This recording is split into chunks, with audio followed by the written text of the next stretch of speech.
Thank you, Mr. Ambassador. 10 more days and you get a new title.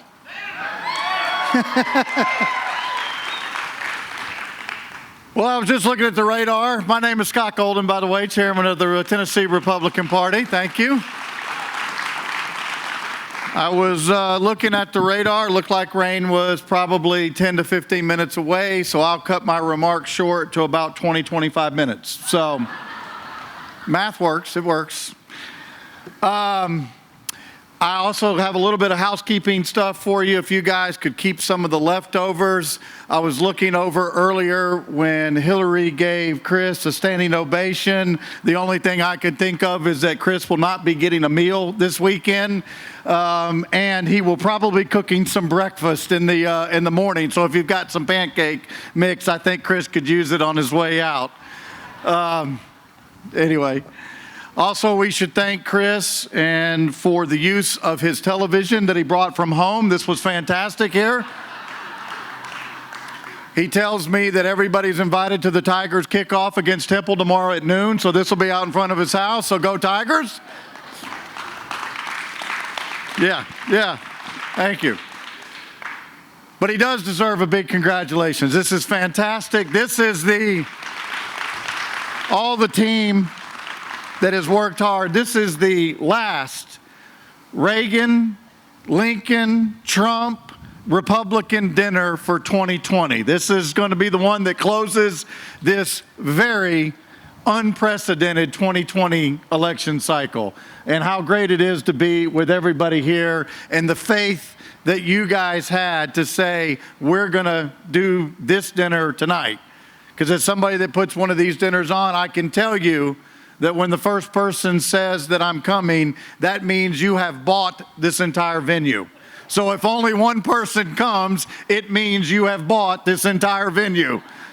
So you have to have faith that there will be people come out and support it and ultimately will be what's best for the Republican Party. And you know, it reminds me about elections, that those that want to win believe in it longest and work the hardest in order to do it. And we are here tonight. I was reminded earlier this week, we had a former colleague of ours actually write an op-ed in the Commercial Appeal talking about, as a party person, why they were voting for Joe Biden. And as a party person, it actually made me very sad because there is, as every speaker before me has said tonight, there is no election when the parties have demonstrated a greater difference of what their visions are than what we've got before us in 2020. And I don't think it was absolutely on display last night in the debate. And it is a very serious issue that we have in front of us for this election. And I worry about my kids. I read the letter of Bobby Bowden today. I don't know if anybody saw that, who was a former coach of Florida State, 91 years old, survived COVID, very Christian man of faith.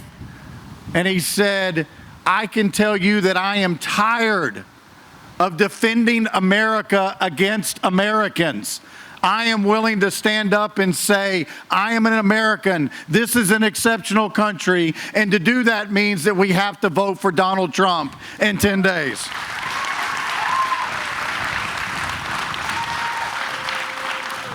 Ambassador Hagerty and I had the wonderful privilege of meeting the president when he landed in Tennessee yesterday. And we had a couple minutes to spend with him. And the one thing that everybody asked me what he said afterwards is he looked both of us in the eye and he said, I am going to be the next president of this United States. I am going to win Florida and I am going to win Pennsylvania. And I am tired of listening to the media present fake polls. Because there was a time in this country when the media wanted to inform you.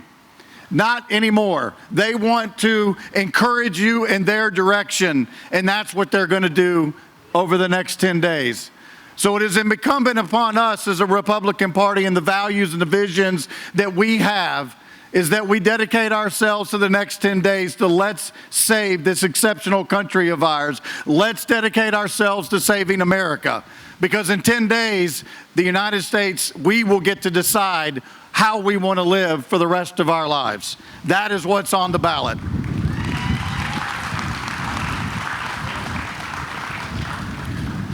They say the reason that you preach to the choir, see, I told you, I got another 10 minutes. Everybody hang with me. I'm kidding, joking. The reason that you preach to the choir is because you want them to sing. It's been said by everybody up here that you are the opinion leaders in your life.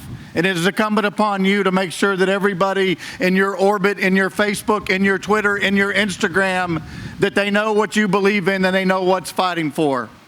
You're here tonight, so we know what you believe. But it's the people out there that we have to work, particularly in those battleground states, but most importantly in Tennessee. And it doesn't just stop at the presidency of the United States. It goes all the way down to every elected Republican that's on the ballot, that's on this stage. And I'll leave you with this. In 10 days, we finish the 2020 election and put this year of COVID and chaos behind us. But in 11 days, we start the elections of 2022. And I got to tell you, Shelby County, you know that there is no important place to be of what we've got to do to save this county in those local elections. So let's spend the next 10 days saving America, and then we'll spend the next 2 years saving Shelby County. Thank you for coming out tonight. Thank you for supporting the Republican Party. Kerry, you said it well. You will take these checks. Let's be dedicated. Have a great evening. Thank you, and be safe as you travel home.